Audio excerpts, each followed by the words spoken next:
The word is relentless courgette.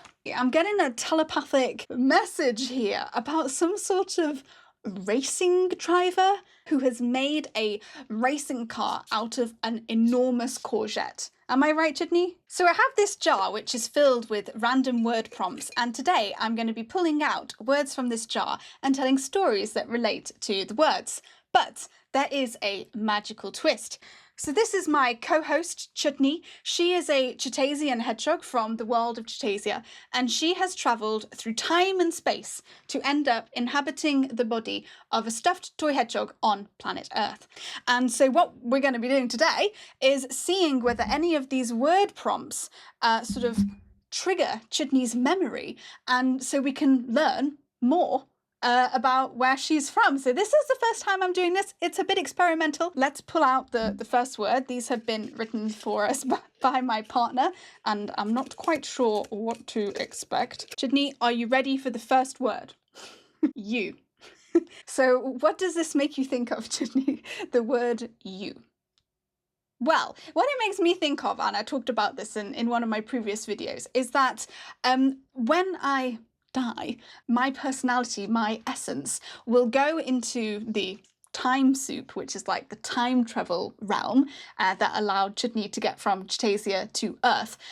So my understanding of the way it works, right, Chutney will correct me if I'm wrong, is that when I die, my essence will go into the time soup and then we'll go to Chutasia. I am probably going to be the world expert on Chutasia, and I believe I'm going to go there when I die. Let's pull out the next word. I can't do it. Prophecy. Ah, prophecy.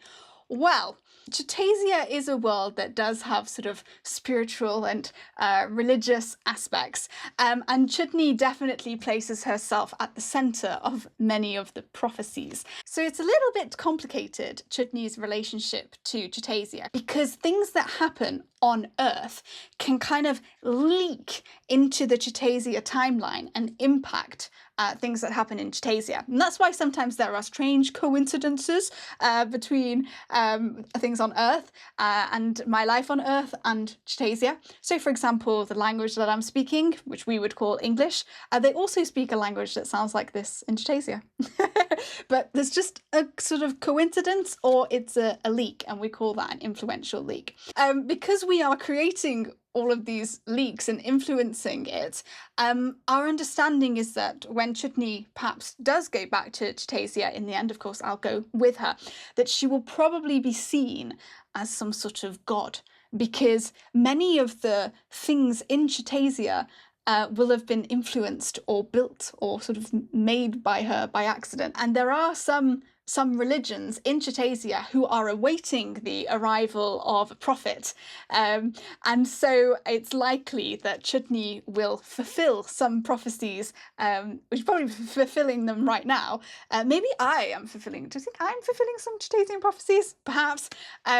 So that's what I've got for prophecy. If you think that you could come up with better words than Max, which perhaps you can, I don't know, you may leave in the comments words that you would like to add to the word jar, and the next time I make one of these videos, maybe your word will be the one that we will pull out next. So let's pull out the next word. I would have Chutney try to pull it out herself, but it's true that it's a bit hard to get from the bottom. Right, let's pull out the next word. Relentless courgette. Just to prove that that is actually what was written. Relentless courgette. Now, what comes for me? I'm getting a telepathic message here about some sort of racing driver. Is that correct? Is there some sort of racing driver in Chutasia who has made a racing car out of an enormous courgette? Am I right, Chutney? Yeah, this is someone? Yeah, okay. He has taken a giant courgette and then sort of like cut out a little hole where he sits, and then put like courgette wheels on the outside, and he sort of drives it around. I think probably on the island of Hogho, perhaps in the Hogho wildlands. I have a feeling that he travels around the Hogho wildlands in his kind of sports car made of a courgette. I don't know how he stops it from drying out. Perhaps he has to keep spraying it with water spray to keep it fresh as he's zooming around the Hogho wildlands in his courgette car. And I have a feeling that he's called like the Relentless courgette or something like that. Now, in the island of Hogho, specifically in the Hogho wildlands, there's a sort of notorious area for sort of gangs. And I have a feeling that maybe Relentless Courgette, the racing car driver, like maybe he's associated somehow with these gangs, because I have a feeling that he's quite wealthy. So maybe that's how he funds like someone to keep spraying his car with water to keep the courgette car fresh. And so, yeah, maybe he has a connection. I don't know if he's in the gangs, but maybe he sort of trades with the gangs to get like protection and water so that he can keep his courgette car fresh in the Hogho wildlands desert. Yeah? Does that seem right? Does that seem right? Am I right, Chutney? Yes. Oh my gosh. How come you never told him about me? How come you never told me about him before? Like, this is such an interesting character, Chutney. Like, I don't know. She doesn't know why she didn't tell me before. It's all right. Chutney's a bit shy. She's a bit shy at the moment, but she's desperate to be a YouTube star. So that's what we've got for Relentless Courgette. Right, let's do one more, the finale. All right, you will see it before I do. What is the word? Pillow. Pillow. So this comes from the fact that Chutney probably is quite pillowy in shape. And I think that that's probably like a desirable feature in Chutasia, or at least in Chutaland. A lot of the royal family have a kind of similar aesthetic, or not aesthetic, you know, like body composition makeup to Chutney.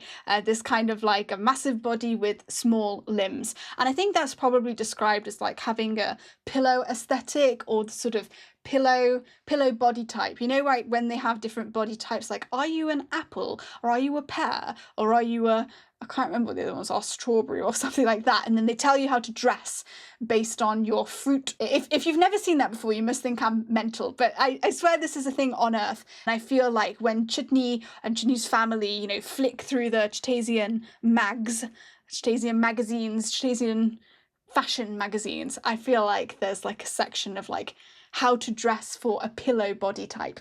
And I think that's what Chutney would look at. But of course, Chutney, you know, Chutasians don't always wear clothes. They don't need to wear clothes. Clothes are more like an accessory for them rather than a necessity. So yeah, it must be like how to accessorize your pillow-shaped body.